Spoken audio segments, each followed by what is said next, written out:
Hello বন্ধুরা, এই যে শরবতটা দেখতে পাচ্ছ যেটা আমি খাচ্ছি, এটা হচ্ছে শরীরের পক্ষে ভীষণ উপকার। বিশেষ করে যাদের গ্যাস অ্যাসিড আছে তাদের জন্য তো ভীষণই উপকার। তো চলো ভিডিওটা শুরু করা যাক। দেখো, আমি সকালবেলা ঘুম থেকে উঠেই ভিডিওটা শুরু করে দিয়েছি। গুড মর্নিং সবাইকে। আর গ্রামের পরিবেশ দেখতে কার না ভালো লাগে বলো, কত সুন্দর না গ্রামের পরিবেশ। তো যাই হোক চলো। আর এখন বাজে সকাল 5টা। দেখো সকাল 5টায় কি সুন্দর রোদ বেরিয়ে গেছে, কিন্তু কুয়াশা রয়েছে। খুব একটা বেশি এখনও যদিও ঠান্ডা পড়েনি, এই গত বছরের মতন এই বছরও একই ব্যাপার। তো চলো। তো ঘুম থেকে উঠেই দেখো আমি এখন ছাদে চলে এসেছি জামা কাপড় মেলতে। আর দেখো, সকালবেলার পরিবেশটা তোমাদের দেখাই। সকালে 5টা বাজে, কিন্তু দেখো ওই যে কুয়াশা দেখা যাচ্ছে না, কুয়াশা রয়েছে আর রোদও বেরিয়ে পড়েছে, কিন্তু কিন্তু খুব একটা ঠান্ডাও নেই। আর কি সুন্দর চারিদিকে যেখানেই তাকাবো সবুজে আর সবুজ, বেশ ভালোই তো লাগছে। দেখো এইদিকে জামা কাপড় মেলে দিলাম, আর এইদিকে দেখো সূর্যি মামা উকি দিচ্ছে ওইদিকে। দেখো আমি এখন ছাদে জামা কাপড় মেলতে এসেছিলাম তো সকালবেলা, আর সেটাই তোমাদেরকে বলছি আমি। তো চলো, ভিডিওটা তোমরা দেখতে থাকো, আশা করি তোমাদের খুব খুব ভালো লাগবে, কেউ স্কিপ করবে না, সবাই পুরোটা দেখতে থাকো। এটা আমি আমার ছাদ থেকে ভিডিও করলাম, বাড়ির ছাদ থেকে। চারিদিকে শুধু দেখো অবস্থা, শুধু চারিদিকে গাছপালায় ভর্তি। কলকাতায় তো এত গাছপালা থাকে না। তো দেখো কি সুন্দর না। আর এইদিকে দেখো একটা পেঁপে গাছ, ও পেঁপে গাছটা এত পেঁপে হয়েছে যে দেখতে এত অসাধারণ লাগছে, তোমাদের সাথে শেয়ার করলাম। কি সুন্দর লাগছে না, গাছে যদি ফল ধরে থাকে বা গাছে যদি ফুল ধরে থাকে কত সুন্দর না দেখতে লাগে। তো তারপর দেখো আমার মা এদিকে সব কাটাকাটি করছে। যদিও রয়েছে আমাদের বাড়িতে আজকে অনুষ্ঠান। আমরা এখন সকাল 5টা বাজে, তোমাদেরকে তো বললাম। তো ঘুম থেকে সকাল সকাল উঠে পড়েছি, মা সবাই বাড়ির উঠে পড়েছে, আমরা এখন কাজকর্ম করছি বাড়িতে, যেহেতু অনুষ্ঠান রয়েছে, খাওয়া দাওয়ার ব্যাপার রয়েছে, সেহেতু এই যে দেখো সব রান্নার জোগাড় যন্ত্র করছে মা।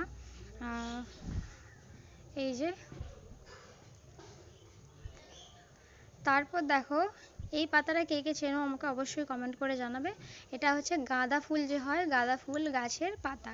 তো এই পাতাটা এত উপকার বন্ধুরা, এটা হচ্ছে বিশেষ করে যাদের গ্যাস অ্যাসিড আছে, তো এই পাতাটা বেটে শিলনোড়াতে বেটে বা মিক্সিতে বেটে এটাকে হচ্ছে চিনি বা বাতাসা দিয়ে শরবত করে যদি তোমরা কেউ খাও, তাহলে দেখবে গ্যাস অ্যাসিড একদমই থাকবে না, একদমই কমে যাবে। তো বাড়িতে এলেই এটা খাই আমরা। কলকাতাতে তো পাওয়াই যায় না। যাই হোক চলো, দিদা এখন শরবতটা বানিয়ে দিচ্ছে আমাদেরকে। তো দেখো এখন দিদা ওই বাতাসা দিয়েই বানিয়ে দিচ্ছে, আর আমি আর ভাই দুজনে খাবো এখন। এইসব তো আমাদের মানে মানে আমার তো ভালো লাগে, আগে খেতাম না, কিন্তু এখন যদি কোনো শরীরে যদি অসুস্থতা থাকে তো অসুখ সারানোর জন্য তো ওষুধ খেতে হয়, কিন্তু আমরা ওষুধ কম খাই, এগুলোই খাই। তো যাই হোক চলো, এই দেখো পাশে আমার ভাইয়ের একটা ছেলে, ও চলে এসছে খাবে বলে। বাচ্চা মানুষ, সে তো জানে না, তো দেখো ও এখন খাবে।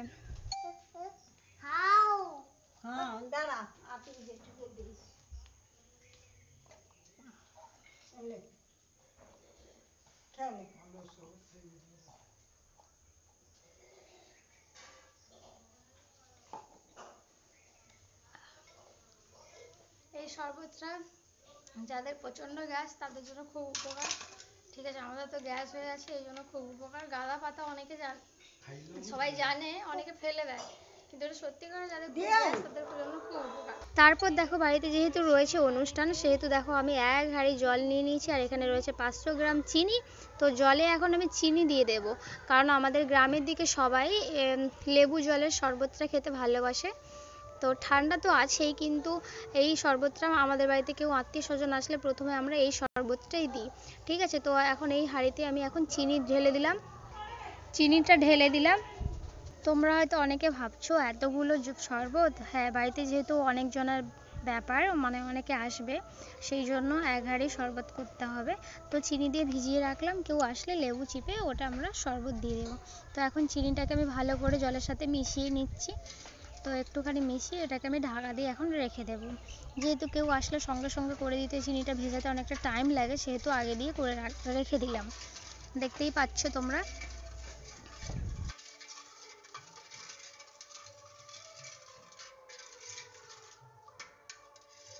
তারপর দেখো এইদিকে রান্না বান্না শুরু হয়ে গেছে, আর এইদিকে দিদা এখন জল ভরছে। যেটুকু কাজ থাকে বাড়িতে অনুষ্ঠান থাকলে, তো ছোটোখাটো একটা অনুষ্ঠান সেই জন্য। আর এদিকে হচ্ছে মা দেখো রান্নার জোগাড় করছে, একদিকে বসিয়েও দিয়েছে। আমাদের হচ্ছে মাটির উনুন আছে, আমাদের উনুনে রান্না হয়, গ্যাসও রয়েছে, তো উনুনে একটু তাড়াতাড়ি রান্না হয় যেহেতু অনেকজনের ব্যাপার, তো সেই জন্য। তো এখানে দেখো গ্যাসে উনুনে হচ্ছে রান্না বসিয়ে দিয়েছে অলরেডি, এখানে আলু ভাজা হচ্ছে আর এদিকে সব রেডি করা হচ্ছে কি কি রান্না হবে তার জন্য। তারপর দেখো এখানে রয়েছে মাছ, তো এইটা হচ্ছে বাবা নিয়ে এসছে মাছ। তো দেখো মাছের তেল দেখো কতগুলো তেল, আর এখানে রয়েছে মাছের ডিম। ডিমটা দেখো কতগুলো ডিম। তো এখন মাছটা দিদা বার করে নিচ্ছে, এগুলো আমাকে ধুয়ে পরিষ্কার করতে হবে, আজকে মাছের উপর দিয়েই হবে সেই জন্য। দেখো অলমোস্ট মাছটা এবার ধুয়ে পরিষ্কার করতে হবে। আর এই দিকে দেখো আমার দিদির শ্বশুর এখানে রান্না করছে। আমার দিদির শ্বশুর রান্না করে, রান্নার পূজারি ঠাকুর যেটাকে বলে। তো এদিকে প্রায় রান্না অনেকটা কমপ্লিট হয়ে গেছে।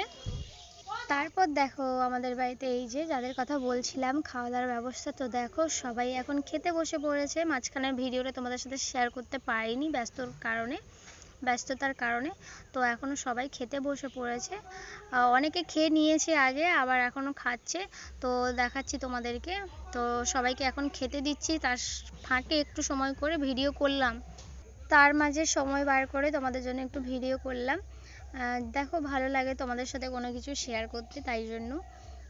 আর সবাই বাড়িতে আসলে মানে একটা অনুষ্ঠান থাকলে কত না ভালো লাগে, কত না আনন্দ লাগে। যাই হোক, এখন আমার মা, আমি আর ওই যে আমার দিদির শ্বশুর রয়েছে, আমরা সবাই মিলে খেতে দিচ্ছি। আর এইটা কি বলো তো বন্ধুরা, অনেক দিন বাদে দেখলাম, কিন্তু তোমরা কিন্তু অবশ্যই কমেন্ট করে জানিও। এগুলো হচ্ছে শূকরের পাল, আমাদের গ্রামের দিকে প্রায়শই আসে, এগুলো মাঝে মধ্যে আসে। এগুলোকে চড়াতে নিয়ে এসছে শূকরগুলোকে, তো এখন চলে যাচ্ছে, তোমাদের সাথে শেয়ার করলাম। তারপর দেখো রাত্রিবেলা আমরা সবাই মিলে ফিস্ট করছি। ফিস্ট করার জন্য, পিকনিক করার জন্য কোনো দিনক্ষণ লাগে না। তো আমাদের সবাই মিলে যখন রাজি, তো সবাই মিলে শুরু হয়ে গেল। তো এই যে বাচ্চাগুলোকে দেখতে পাচ্ছ, সব বোনেদেরকে নিয়ে, বাচ্চা বোনেদেরকে নিয়ে আমাদের পিকনিকটা হচ্ছে। তো পিকনিকের মেনুটা শুনলে তোমরা তো হাসবে অলমোস্ট। এখানে রয়েছে এই যে মাছ দেখতে পাচ্ছ, মাছের টক আর আলু সেদ্ধ। যেহেতু আমরা মেদিনীপুরের মানুষ, আমরা একটু গ্রামের মানুষ, একটু বেশি টক খেতে ভালোবাসি, সেহেতু আমাদের টক, হ্যাঁ রাত্রিবেলাও আমরা টক, কারণ এইগুলোই তো পিকনিকের মজা। তো টক আর রয়েছে আলু সেদ্ধ। হঠাৎ করেই আমাদের কথা হলো সন্ধ্যে 6টার মধ্যে আমাদের ফিস্ট শুরু হয়ে গেল। তারপর দেখো এই যে, আর পিকনিক মানে তো কলা পাতা খেতেই হবে, কোনো কথা হবে না। উফ কি ভালো লাগে, কি মজা লাগে। তোমরা কিন্তু অবশ্যই কমেন্ট করে জানিও কেমন হয়েছে আমার এই ভিডিওটা। অবশ্যই নতুন হয়ে থাকলে চ্যানেলে সাবস্ক্রাইব করে পাশে থাকবে, ভালো লাগলে শেয়ার করে, লাইক করে, কমেন্ট করে জানিও। আর দিনক্ষণ কিন্তু লাগে না, 25শে ডিসেম্বরের আগে, 1লা জানুয়ারির আগে আমাদের ফিস্ট শুরু হয়ে গেছে, পিকনিক শুরু হয়ে গেছে। তো আজকের ভিডিওটা আমি তো এখানেই শেষ করব। অবশ্যই তোমরা জানিও কেমন হয়েছে, তোমাদের কমেন্টের অপেক্ষায় রইলাম বন্ধুরা। সবাইকে টাটা, দেখা হবে আবার অন্য একটা ভিডিওতে। সবাই ভালো থেকে সুস্থ থেকে।